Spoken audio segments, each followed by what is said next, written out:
వందే మాత్రం. నేను మీ journalist Navatha. Welcome to R political. భారతదేశంలో నచ్చినట్లుగా విమర్శించే స్వేచ్ఛ, పౌర హక్కులు, ప్రజాస్వామ్య హక్కులను పూర్తి స్థాయిలో అనుభవిస్తూనే అదే వ్యవస్థకు వ్యతిరేకంగా పనిచేయడం మరియు కమ్యూనిజం పేరుతో నియంతృత్వ దేశాలను సమర్థించడం వంటి అంశాలు ప్రస్తుత సోషల్ మీడియా కాలంలో తీవ్ర చర్చానీయాంశంగా మారాయి.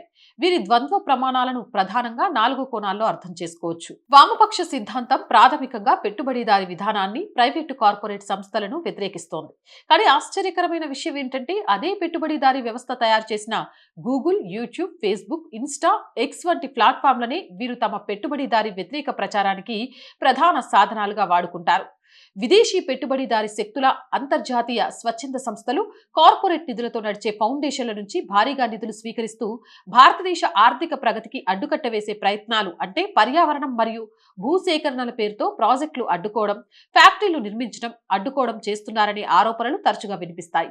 మన్మోహన్ ప్రభుత్వం అయితే ఇలా ప్రాజెక్టులను అడ్డుకుంటున్న ఈ ఎన్జీఓలు, వాటి వెనుకాల ఉన్న శక్తుల గురించి సమగ్ర ఇంటెలిజెన్స్ విచారణకు ఆదేశాలిచ్చింది. చైనాయే గ్రేట్ అనుకుని ఆ దిశగా అడుగులు వేస్తున్న చైనా పట్ల సాఫ్ట్ కార్నర్ కానీ భారత్ ఫస్ట్ అనే జాతీయవాదంపై ద్వేషం వీళ్ళకెక్కువ.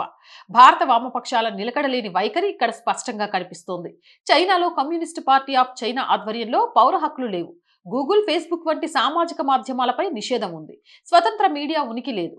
చైనా తన సామ్రాజ్యవాద కాంక్షతో ప్రపంచాన్ని శాసించాలని చూస్తున్న మన దేశంలోని వామపక్ష మేధావులు చైనా వృద్ధిని ఒకవైపు రోజు పొగుడుతూ నేషన్ ఫస్ట్ మరియు సాంస్కృతిక జాతీయవాద నినాదంతో పనిచేస్తున్న నరేంద్ర మోడీ ప్రభుత్వాన్ని వీరు ఫాసిస్టు ప్రభుత్వం అని ముద్ర వేస్తారు. భారతదేశం ఇస్తున్న సంపూర్ణ భావ ప్రకటన స్వేచ్ఛను అనుభవిస్తూనే ఇక్కడ ప్రజాస్వామ్యం ప్రమాదంలో పడిందని సోషల్ మీడియాలోనూ మరియు సెమినార్ల ద్వారా అంతర్జాతీయ వేదికలపై కూడా ప్రచారం చేస్తుంటారు. అంబానీపై ఒక ఎజెండాతో దాడి. మోడీ ప్రభుత్వం దేశీయ పారిశ్రామికవేత్తలను ప్రోత్సహిస్తుందని, క్రోనీ క్యాపిటలిజం నడుస్తోందని వామపక్ష మీడియా నిరంతరం ఆరోపిస్తుంది. భారతదేశంలో లక్షలాది మందికి ఉపాధి కల్పిస్తూ దేశ మౌలిక వసతుల కల్పనలో, అభివృద్ధిలో కీలక పాత్ర పోషిస్తున్న ఆదానీ, అంబానీ వంటి గ్రూపులపై వీరు విపరీతమైన వ్యతిరేక పబ్లిసిటీకి నడుపుతున్నారు.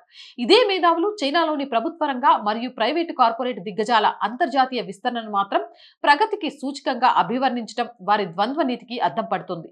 ఇలా దేశ అభివృద్ధికి తరచుగా అడ్డుపడుతూ దేశ ప్రయోజనాలకు వ్యతిరేకంగా పనిచేసే మేధావుల ముఠ బహుశా ఏ దేశంలోనే ఉండరేమో. అవునంటారా కాదంటారా? మీ అభిప్రాయం ఏంటి? కామెంట్ చేయండి. Jai Hind, Jai Bharat. And more videos కోసం R group of channels, R voice, R political, R Sanskriti channels ని వెంటనే సబ్స్క్రైబ్ చేయండి. కంటెంట్ బాగుంది అనిపిస్తే లైక్ చేయండి, షేర్ చేయండి, మీ అభిప్రాయాన్ని కామెంట్ చేయండి. అండ్ ఆర్థికంగా ఆర్ వాయిస్ కి మీ అందరి చేయుత చాలా చాలా అవసరం. ఆర్థికంగా సపోర్ట్ చేయాలంటే స్క్రీన్ మీద గూగుల్ పే, ఫోన్ పేతో పాటు అకౌంట్ డీటెయిల్స్ ఇచ్చాను. మీకు తోచిన సహాయాన్ని అందించండి.